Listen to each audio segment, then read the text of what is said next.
You fool! Warren is dead.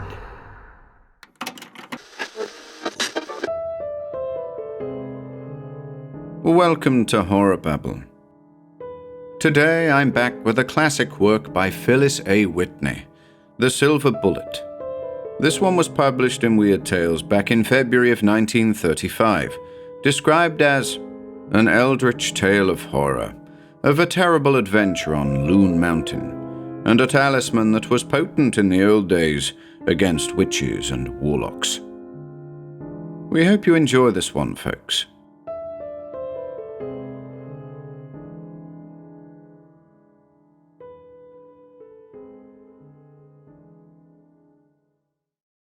The Silver Bullet by Phyllis A. Whitney.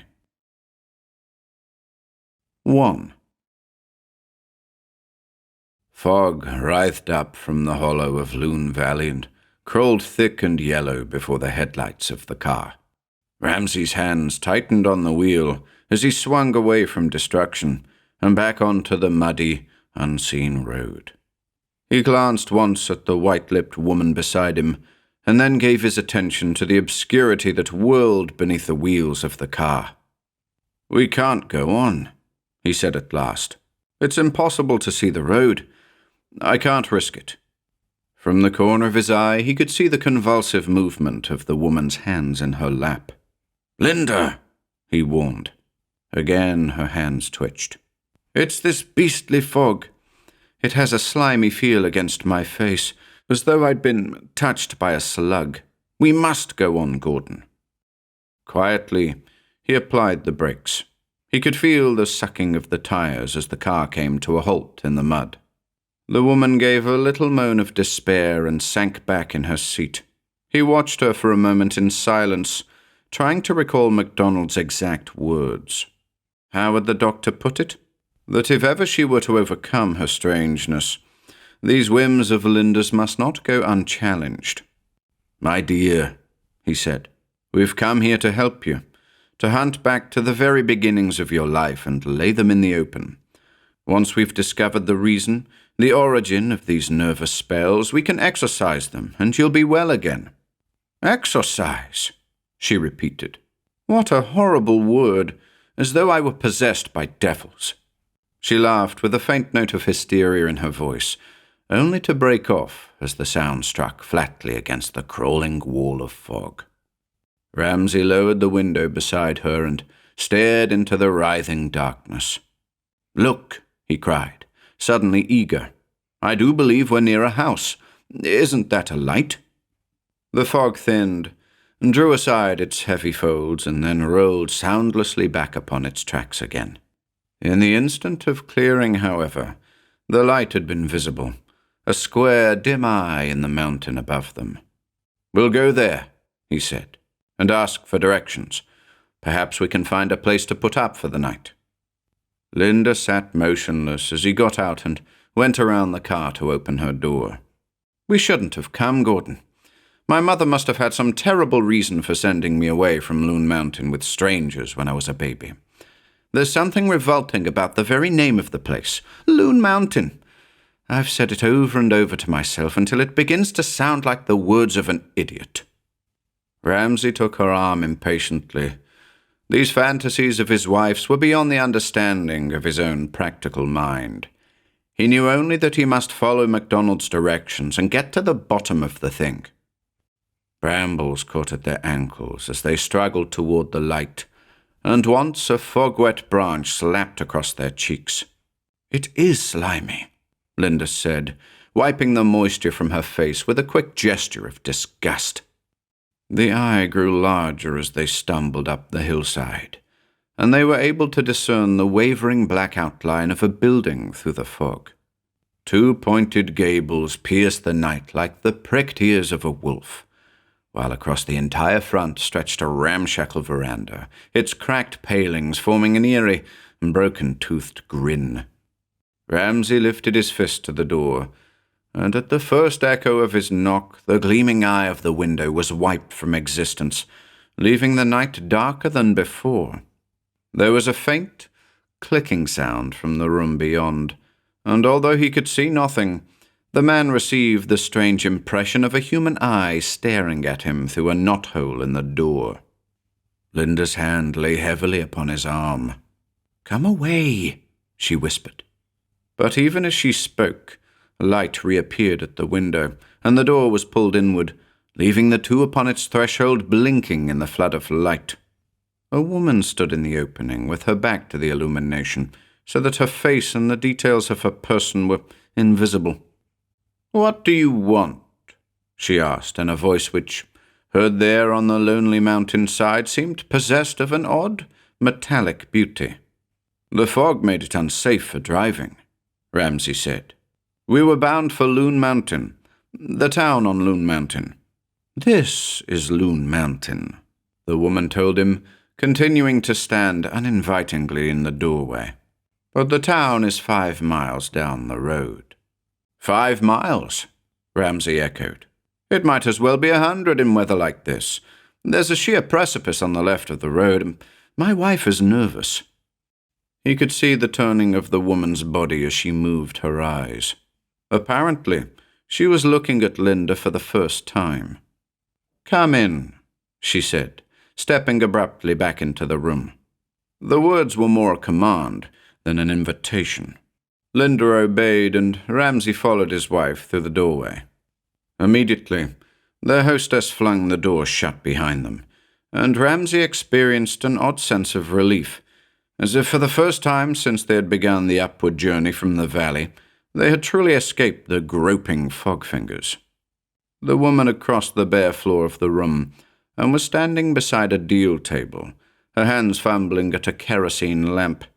She presented a somewhat startling figure to Ramsay's city-accustomed eyes.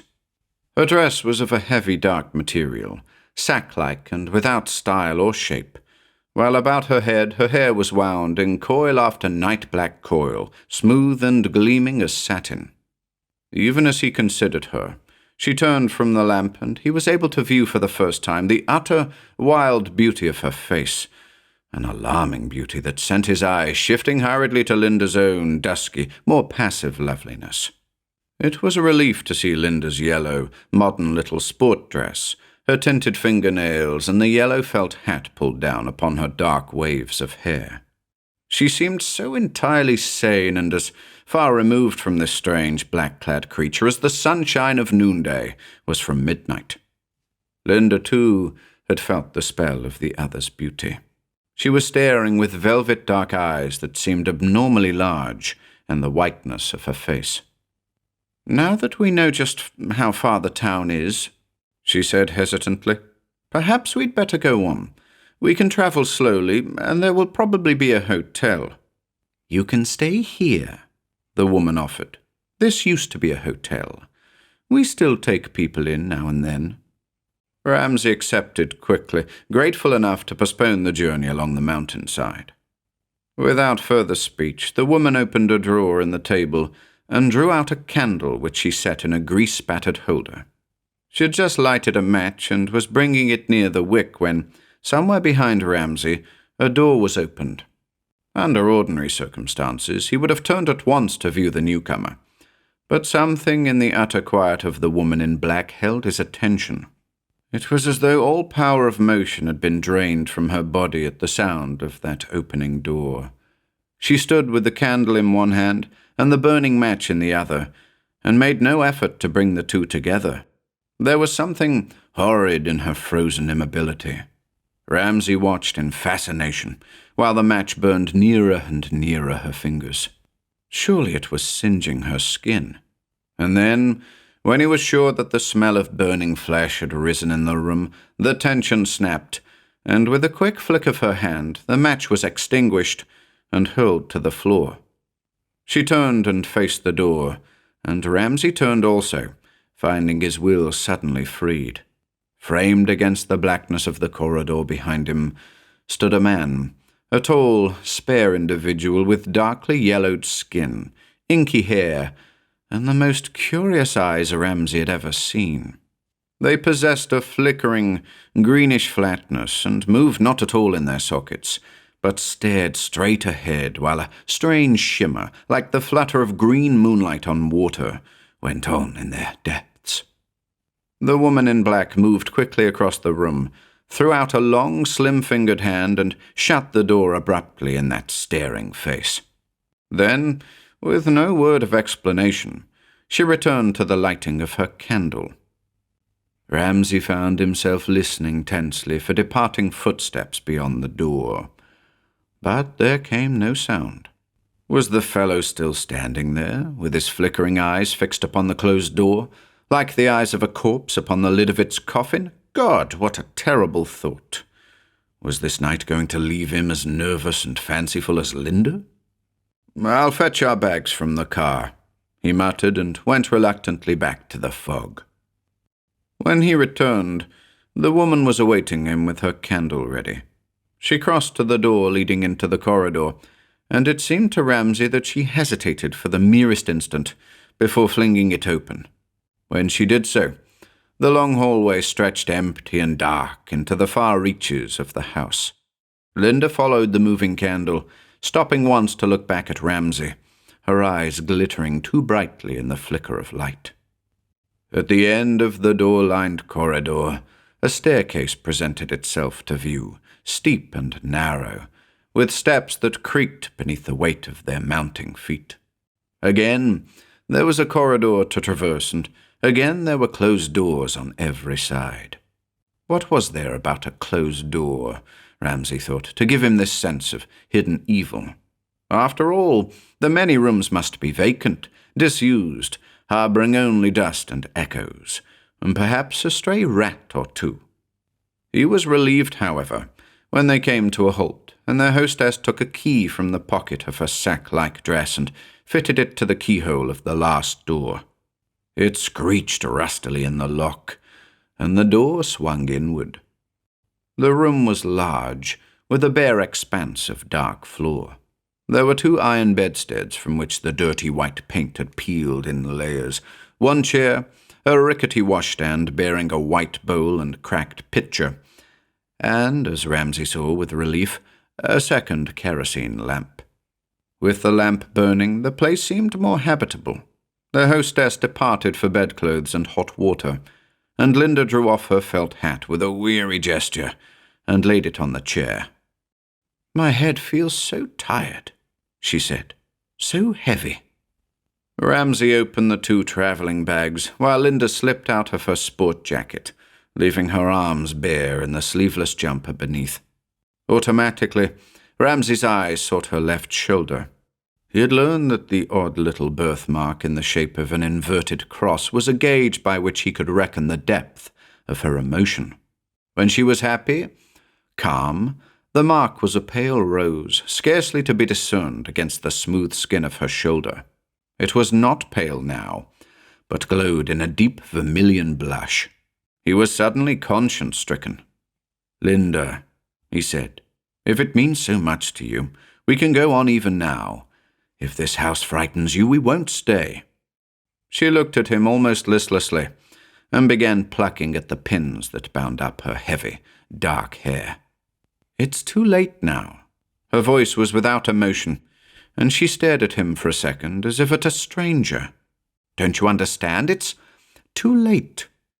The mark on her shoulder flushed to an angrier scarlet.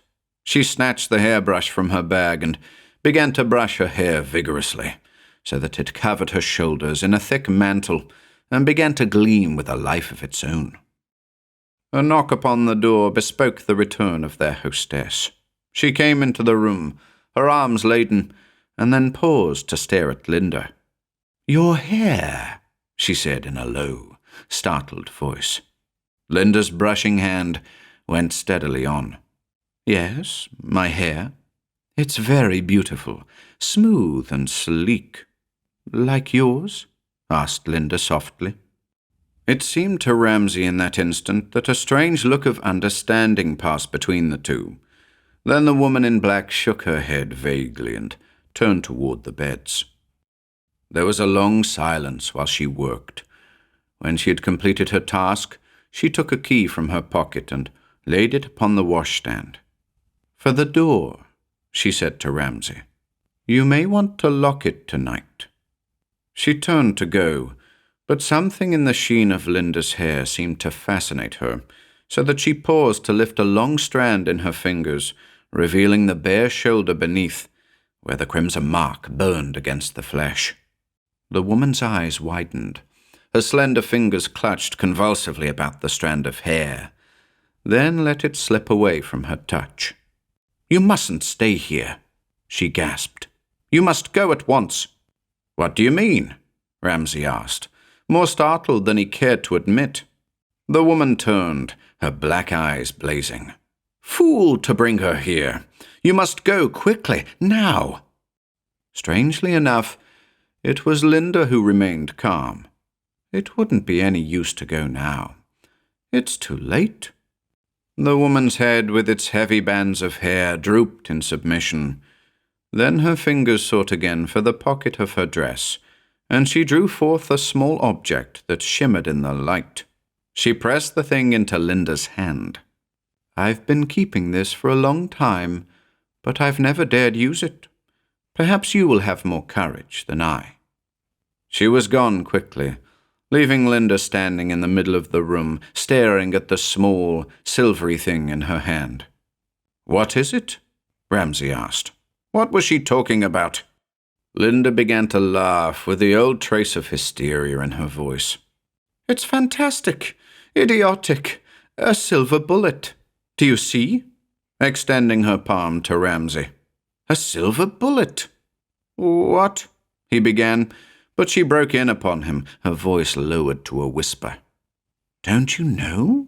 Fire and silver for witches and warlocks." Her laughter rose shrilly. Ramsay threw one arm about her shoulders and clapped a hand to her mouth. "I won't have you uttering such nonsense." She broke away from his grip with a strength that surprised him. "You should be reassured," she cried mockingly. "You see, I'm not a witch. If I were, the very touch of silver would burn me. But it doesn't. I can hold it in my hand, like this." "Yes," he said soothingly. "Of course you can." Gradually, her excitement subsided. Her body drooped like that of a weary child, and tears came into her eyes. She was very light in his arms as he carried her to the bed. "It isn't true," she whispered. "Tell me it isn't true. I mean, there aren't any witches. There couldn't be, because they burn them all in Salem." "Hush," he said. "There never were any witches except in fairy tales." Long after she had slipped into the soft, cool silk of her nightgown, he sat beside her bed, waiting for her to fall asleep.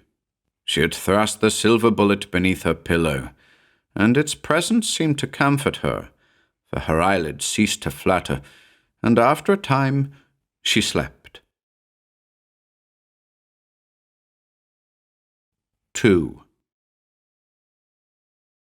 Ramsay quietly locked the door. Then he walked to the one window and endeavored to peer into the night. Fog cold to the very sill, obscuring the mountainside. There was to be no sleep for him, he knew, as he sat down on his cot to watch and wait for dawn. Once daylight came, they would be on their way, out of this terrible Loon Mountain region with its unreal inhabitants and insane talk of witchcraft, away from that strangely beautiful woman and the mad, ghastly creature who had stared through the doorway downstairs. He wished he could erase the memory of the flat, shimmering gaze of the man into whose eyes he had looked so short a while before. Or was it a short while? Somehow his sense of time was vanishing. All memory, all recollection seemed to consist of two flat-surfaced eyes that stared hypnotically, stared and flickered like some noiseless measure of time. He blinked and shrugged his shoulders violently. He must stop thinking of those eyes. He must forget them, think about his surroundings, about Linda. He froze into sudden, terror-stricken immobility. The lamp, the kerosene lamp, it was out, but he did not remember its going. A grey streak of light had begun to crawl through the window, the open window, and it was dawn. He started up from the cot, Linda's name on his lips, and then he saw. Linda's bed was tumbled. The pillow bore the mark of her head, but Linda herself was gone. He strode to the window and looked out upon the grey and ghostly morning. The fog had cleared a little, but it still lay in wreaths upon the drab shrubbery.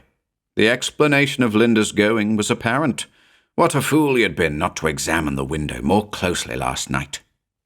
The room was located at the back of the house, and the window opened immediately upon a narrow veranda, which in turn could be reached by an easy swing from the sloping side of the hill. Out of that window, Linda had been spirited while he had sat blindly upon his bed, dreaming of a strange green gaze. He turned from the window and rushed across to the locked door. The rusty key defied him, only to give suddenly before the force of his twisting fingers. The corridor beyond was silent and filled with night. He gave no thought now to closed doors, but stumbled to the stairway, whose steps shrieked beneath the weight of his plunging feet. The large room at the front of the house was empty. He turned back through the corridors, shouting now, waking long-dead echoes with his strident voice.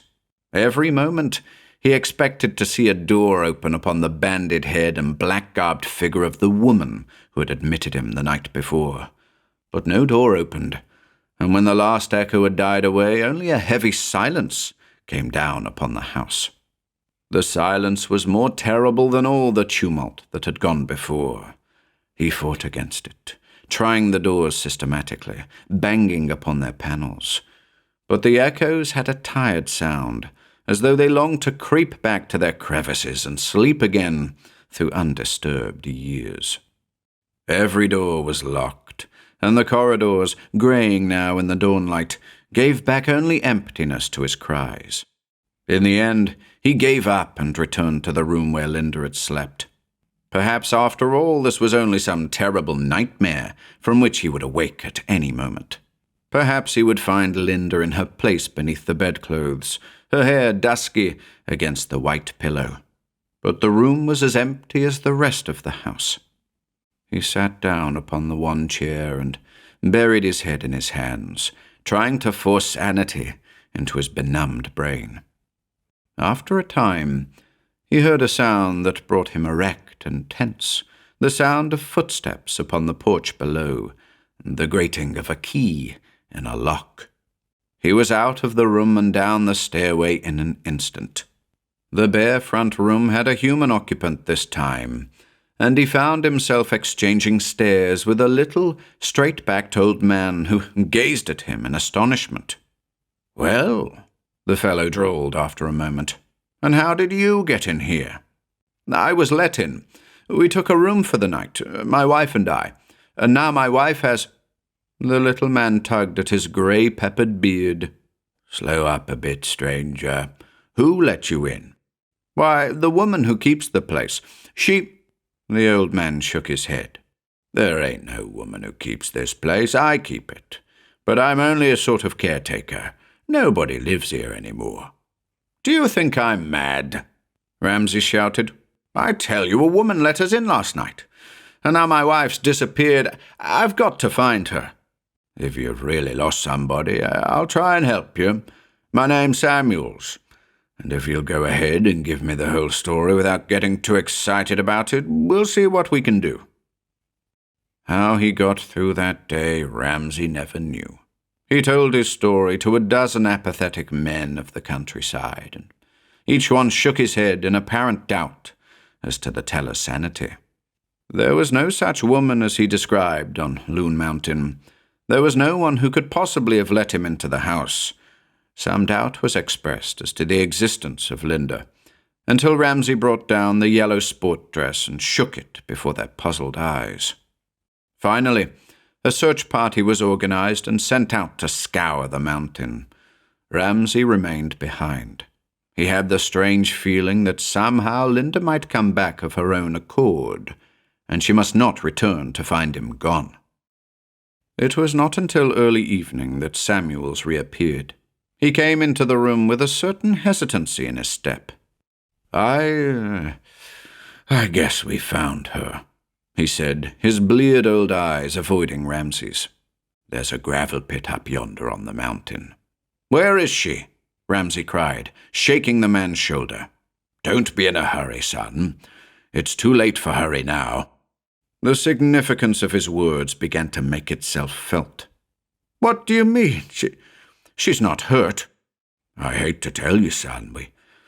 We found her at the bottom of the pit. Her neck's broken, I guess." Ramsay could only stare in horror. This was a nightmare. Why, only last night he and Linda... His eyes moved in slow fascination toward the veranda and the steps. It was true, then. They were bringing her in now. His Linda. Her head was twisted terribly so that the black coils of her hair hung across her face and dripped toward the floor. The soft silk of her gown was muddied and torn, and against the dead white skin of her shoulder the tiny mark of an inverted cross stood out, livid and colorless. There was a bench against one wall, and the bearers laid their pitiful burden upon it and turned away. Very gently, Ramsay lifted the heavy strands of hair from her face and stared into the dark, sightless eyes. In the first instant of his looking, the shock was too great to register properly. Then realization swept upon him, and relief. The face turned so blindly toward him was the face of that dark, strange woman of the night before. He turned quietly to the uneasy men. "This is not my wife," he said. He knew by the quick, sidelong glances they exchanged that they thought him mad. One after another turned away from him. "Don't you know this woman?" he cried. "I tell you, she is the one who let us in last night." Samuels looked down at the pale face. "She's not from hereabouts. I'd know if she was." Perhaps in that instant Ramsay did go a little mad. Blank, futile walls seemed to be crowding upon him, crushing all thought, all power of reasoning. He sank onto a chair in a corner and sat with his face pressed into the cold dampness of his hands. As the long moments slid away, it seemed to him that something hateful and malevolent was crowding itself into his consciousness. He steeled his mind against its onslaught, but the sense of a malicious shadow encroaching upon his reason persisted. He began to see with an intense clarity that he knew would be the last before the oblivion of madness swept down upon him, unless, by the strength of his own will, he could overthrow the menace. Drunkenly, he staggered to his feet and snatched up the heavy cylinder of the smoking lamp. "Get out!" he cried. "All of you!" And he advanced upon the roomful, waving the lamp like a vengeful torch. At once, the pressure upon his brain subsided. The people of Loon Mountain faded from the room, and Ramsay knew the thing that was required of him if he was to save himself and reach Linda. He must be as cunning as the dark forces leagued against him. Never again must he give way to despair, thus opening a doorway to all evil. And he must fight alone. By some strange intuition, he knew that all the mountainside was against him. Little men like Samuel's with blurred and shifty eyes, crowding their lies upon him, driving him with a slow, devilish persistence until his mind would abandon its last outpost, and they would be rid of him forever. They knew the identity of that tragic figure well enough. Of that he was certain. But they sought to bemuse him with their cunning until his reason recoiled so that he would take the dead woman and return to the world a chattering simpleton, unaware that Linda remained behind.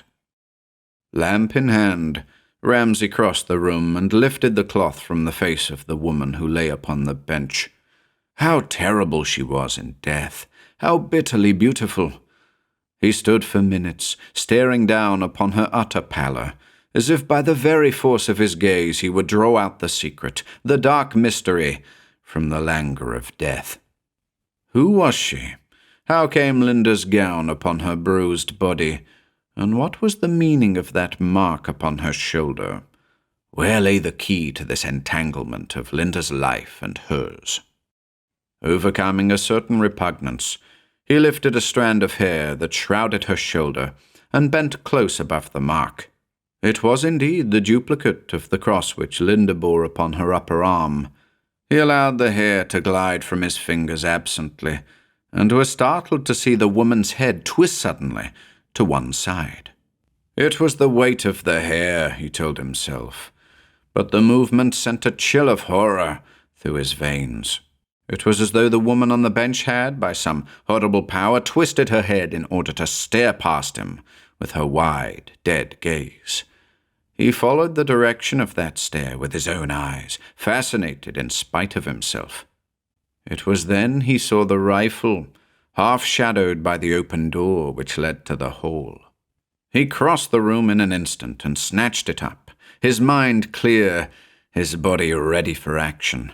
The feel of the weapon gave him back a sense of reality, brought release from the frenzy that had come down upon him with his first sight of Linda's empty bed. The gun was unloaded, but there must be ammunition about the house. Once armed, he would not be afraid to venture into the mysteries of Loon Mountain. Somewhere out in the smother of darkness, Linda was waiting for him to come to her help. He had failed her long enough. But there was no ammunition to be found. He recalled then the silver bullet that Linda had placed beneath her pillow. That might serve, and it would be better to have a single shot in the gun than none at all.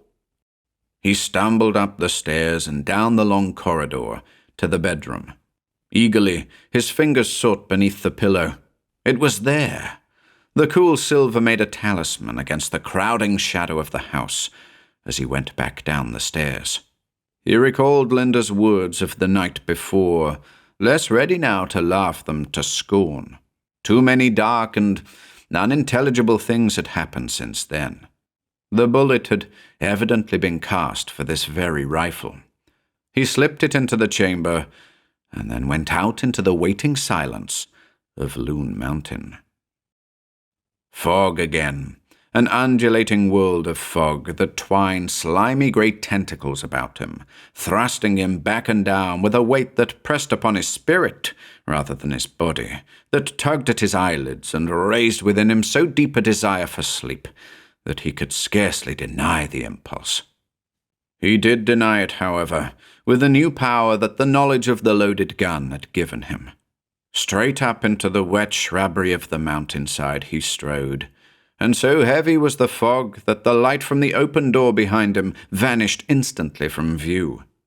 For a little while he walked aimlessly, and then, in one of those rare moments when the fog rolled to a higher level, his eyes made out a difference in shading in the grey wall ahead, a flaking of yellow, as though a bonfire in some hollow cast a reflection upon the ceiling of fog. The gravel pit. He began to move more warily, and, as he advanced, the flicker of light grew clearer as it beat against the heavy atmosphere. The sound of a voice rose suddenly from the void ahead, chanting in a dreadful, unknown tongue. Forewarned, Ramsay dropped to his knees and squirmed across the wet ground, snake-like on his belly. Gone was his assurance now, gone all reason, gone too his desire for sleep. His flesh crept at the hideous tautophony of that voice, and a horror greater than any he had ever known swept through him. Involuntarily, he closed his eyes as he crept forward, dreading the moment when the veil would be torn from his vision and he would look down upon the horror in the pit below. His groping fingers found the edge of a precipice, light flared against his closed lids, and an odour rose to his nostrils, an odour of rot, of death and decay. He pressed his face into the clean, damp earth for a long moment. Then, with a quick lift of his head, he opened his eyes and fixed his gaze upon the scene below.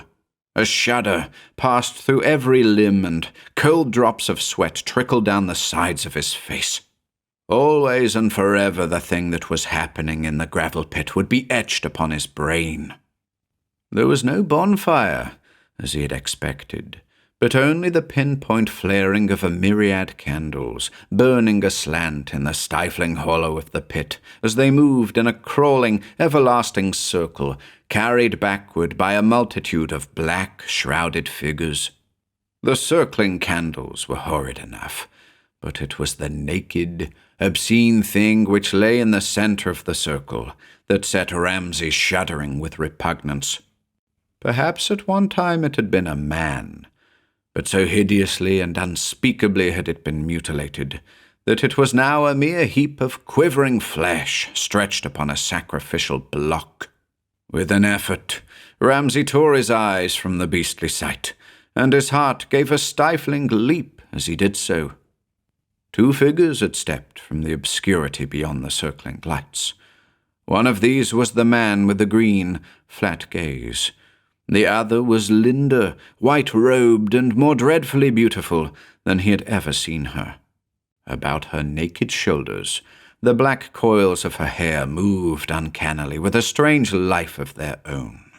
Her eyes were set and staring, and in her extended hand she held a small black bowl against the edges of which trembled a murky liquid. The man with the green eyes lifted a dark, thin hand, while the abominable voice in the background chanted on and on. "Drink!" he commanded. Slowly, with unseeing eyes, the woman raised the bowl to her lips, and in doing so half turned toward the evil gaze of the man at her side. Ramsay's voice grated from his throat in a harsh scream that he barely recognized as coming from his own lips. "Linda!" The woman started violently, so that liquid spurted from the bowl in her fingers and left a spatter of scarlet against her white robe. The gaze which commanded hers wavered not at all at the cry. The man's swarthy hand was still raised in its gesture of command. "Drink," he repeated softly. Again Ramsay screamed. "Stop, or I'll shoot!" The black figures in the pit ceased their backward circling for an instant, and he was aware of faces tilted curiously toward him, faces he seemed to recognize. Samuel's bleared eyes and the faces of his mountain neighbors. Then the heads turned, and the low sound of a dreadful laughter rose upon the night. So they were in league against him, these dwellers on Loon Mountain. This, then, was their reason for refusing to recognize the dead woman. They were banded together by a dreadful alliance, sworn to oppose his search for Linda. Was his gun impotent? Was he helpless against the malevolent power of the man in the pit below, man or warlock? He raised the butt of the gun to his shoulder and rested the barrel upon the edge of the precipice.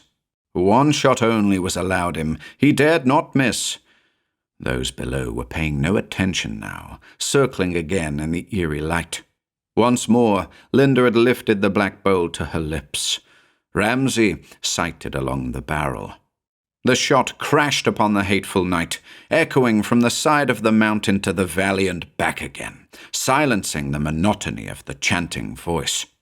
All motion in the pit ceased. All attention was fixed with incredulity upon the figure of the man within the circle of candlelight. For a moment he stood there, staggering a little upon his feet. Then a dreadful metamorphosis began to take place, a transmutation too fearful for the eyes of man to witness. Ramsay hid his face against the damp earth, his ears tortured by the shrieking of voices and the trample of flying feet. When he dared to gaze once more into the pit below, he could see the flicker of 3 dying candles and the stained white robes of Linda, his wife. Cautiously, he slipped down the steep slide of earth and lifted the unconscious girl in his arms. As he did so, a candle sputtered out, and in the light of the remaining 2 stuck upright in the ground, he saw again the horror of that torn thing upon the slab of the sacrifice block. He pressed Linda tightly in his arms and went round the object, only to thrust one foot into a mouldering obscenity that crawled below the block. He drew back with a stifled cry, and in the dying candlelight he glimpsed 2 flat, greenish eyes that shimmered faintly from an ooze of grey and jelly-like matter. Somehow he fled back to the fog-filled world above the pit. Somehow, with Linda in his arms, he stumbled along the mountainside, past the black outline of the building with its gaping, lamplit doorway, back to the car and the road. Linda lay against the seat, pale to her very lips, but conscious now. As the familiar jolting along the mountainside began again, she began to talk very softly, half to herself. She was my sister, my twin. She knew because of the mark. Before she died, she told me everything. We were dedicated when we were born, dedicated to that. But because our mother was good, she tried to get us away from Loon Mountain. Myself they never found, but he caught my sister and brought her back. She didn't know what he was. No one knew. Only that he was something evil that had crept up from some dark place in the earth. But my sister was not obedient to the cult. In her heart she was good, like our mother who had died because of her goodness. And in the end my sister died too. They could afford to fling her over the pit once they had me to take her place. By some instinct, Ramsay kept the car to the road while he listened, until at last the fog thinned and rolled back upon the mountains. Far ahead, a hint of grey light crawled up the sky. Linda sighed and closed her eyes. When she opened them again, the shadow of horror had begun to fade.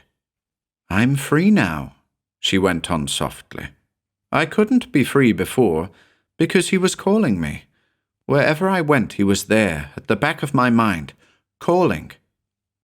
Against her bare shoulder, the faintest tint of rose gave evidence of a mark that was like a tiny, inverted cross. Ramsay slipped one arm about her and drew her close to him on the seat. "Look," he whispered, "far ahead along the sky. Dawn, my darling."